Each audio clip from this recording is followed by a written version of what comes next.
Hi, my name is Alicia and welcome to Mess to Masterpiece. Today's topic is not done yet. First, I'm going to share a story with you, and then we're going to connect it to a song that a friend recently shared with me.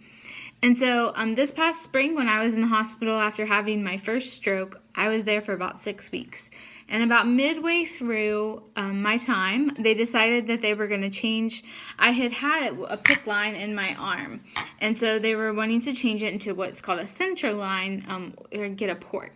And so that was huge at the time because that was going to be able to free up my right arm because I was relying upon it for my mobility. And so I was really excited. They took me down and did the procedure and put the port inside my chest. And so then you have to let it heal a couple of days. And the next step was then that was on a Wednesday, and then about that Friday, they decided that they want to try. They call it accessing it. And so what you do is just stick the needle onto the little port, and then that allows the fluids and things to connect.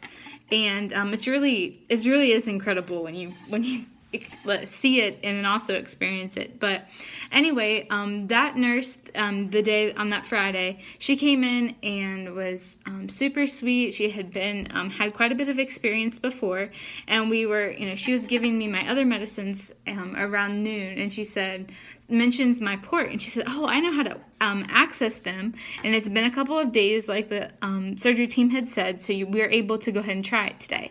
And I was excited because that meant that I could get the other line out of my arm. And so she said, "I'll be back in a couple hours." So around 3 that afternoon, she did come back and got everything ready. It's a very sterile process and everything. And when she went to access it, the needle just kept it was just weird. It wasn't working right. So she stuck me, I think, twice, and then was like, "I don't want to mess this up because it is kind of a big deal."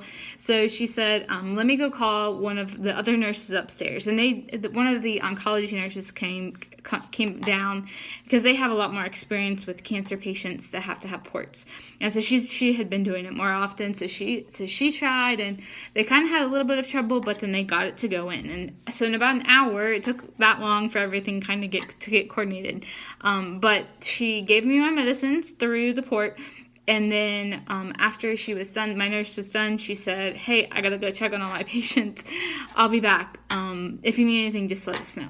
And so she had hooked everything up. I was sitting there, and by the time, so she closed my door, and within a matter of probably 2 minutes, I knew that there was something wrong. I started having chest pain and was gasping for breath. I mean, each breath was so laborious. And so I started to be in pain. So I was rocking back and forth in my bed and wondering what in the world is going on. I have no idea. And I was starting to panic because I could feel my world was spinning and things were starting to get really blurry. And I had sweat pouring down my back.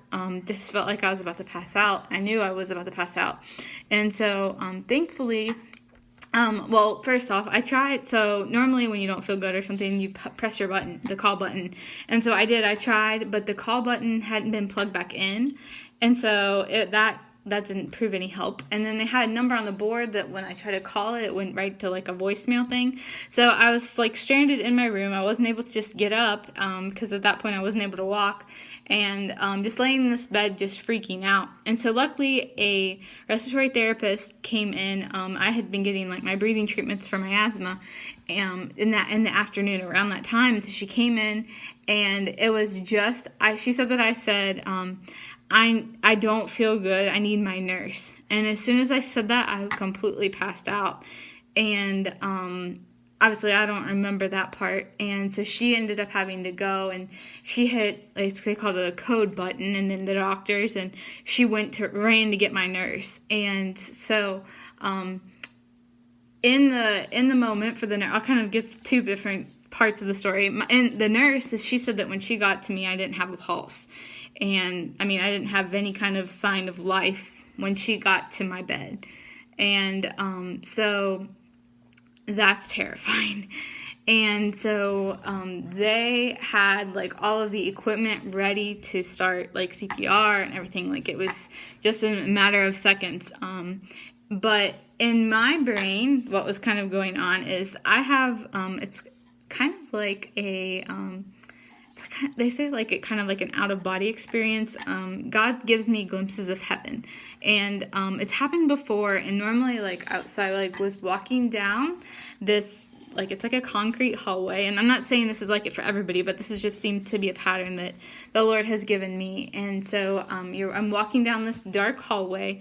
And then it's like a light at the end of the tunnel. Every time that I've ever coded, this is kind of the same picture. And so I was walking down and this dark hallway, and when I see, and the light kept getting bigger and bigger and bigger as I got closer. And so when I got to the end, I just heard like this audible voice that was said, "I'm not done with you yet." And the next thing I knew, actually in my body, is my eyes had popped open, and I would breathe. I took a big deep breath. And when I opened my eyes, I couldn't speak immediately, but there was all these people in my room that were freaking out, and completely going crazy. And so, but it was like, it was a surreal moment. It's hard for me to put to words. It's very terrifying. But so as everybody kind of cleared out, and it was evident that I was breathing again and was okay, and they couldn't figure out what had happened at the moment.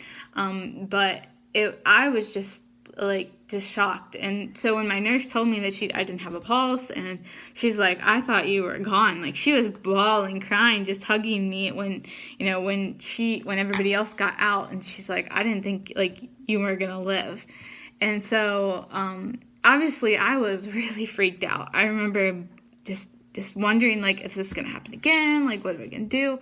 And so but even still, the Lord, those words, "I'm not finished with you yet," stuck with me in that moment. And continually, God has been continuing to remind me, and he keeps saying, "I'm not finished with you yet."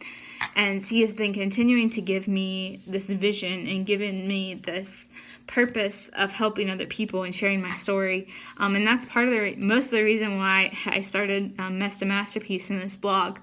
And my YouTube channel, just to be able to share my story as God had called me, because he isn't finished with me yet. And so I want to be able to be used in the capacity that it has. So needless to say, those are the words. So I'm not finished with you yet. And so recently, it was amazing because I have kept this back in the back of my mind for a while. But just today, one of my friends sent me this worship song, and I was like, "Oh my gosh, that's exactly what God told me when I had that experience and so in the hospital." And so I want to read the lyrics for you now, and then I'm going to post the link below it. It's called "Not Done Yet" by Vertical Worship. It says, this is from verse 1, "God of the promise, God of the future, you see beginning and end. God of the rescue, God of the breakthrough, how great is your faithfulness. You're not done yet. No eye has ever seen, no ear has ever heard, no one could ever comprehend. Your word will be enough. Your promise we will trust. Greater things are still ahead. You're not done yet. 'Cause you're not done yet, we believe it." So it continues. That was just the first verse, but that's my encouragement for you today. God's not finished with you yet, no matter where you are in your journey. Whether you know him or you don't, he's not finished with you yet, and he's just waiting for you to come running to him.